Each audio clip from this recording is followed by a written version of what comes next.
ಇಂದು exam ನೀನ್ ಯಾಕೆ ಓದ್ಕೊಳ್ತಿಲ್ಲ? ನಿನ್ ಫ್ರೆಂಡ್ ಓದ್ಕೊಳ್ತಿದ್ದಾಳೆ. ಅಣ್ಣ, ನನ್ಗಿರೋ ಟ್ಯಾಲೆಂಟ್ಗೆ ನಾನು ಓದೋ ಅಗತ್ಯನೇ ಇಲ್ಲ. ನಾನೇ ಟಾಪರ್ ಆಗೋದು. ಹೌದಾ? ರಿಸಲ್ಟ್ ದಿನ ನೋಡ್ತೀನಿ ನಿನ್ ಟ್ಯಾಲೆಂಟ್. ಬಿಡೆ, ಎಷ್ಟು ಓದ್ಕೊಳ್ತ್ಯಾ? ನಿಂಗಂತೂ ಟ್ಯಾಲೆಂಟ್ ಇದೆ ಕಣೆ, ನಾನು ಹಾರ್ಡ್ ವರ್ಕ್ ಮಾಡಲೇಬೇಕು.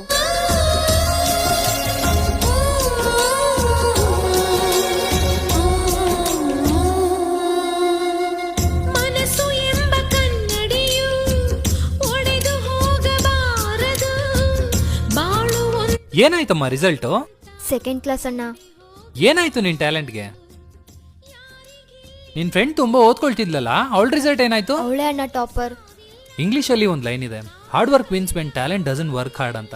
ಅಂದ್ರೆ ಟ್ಯಾಲೆಂಟ್ ಇರೋರು ಹಾರ್ಡ್ ವರ್ಕ್ ಮಾಡಿಲ್ಲ ಅಂತಂದ್ರೆ ಹಾರ್ಡ್ ವರ್ಕ್ ಮಾಡೋರು ಟ್ಯಾಲೆಂಟ್ ಇರೋರ್ ಸ್ಥಾನನ ತಗೊಂಡ್ಬಿಡ್ತಾರೆ. ಮೊಲ ಮತ್ತೆ ಆಮೆ ಕತೆ ಗೊತ್ತಲ್ವಾ? ಈ ಕಥೆಯಲ್ಲಿ ನೀನು ಮೊಲನ ಆಮೆನ ನೀನೇ ಯೋಚನೆ ಮಾಡು.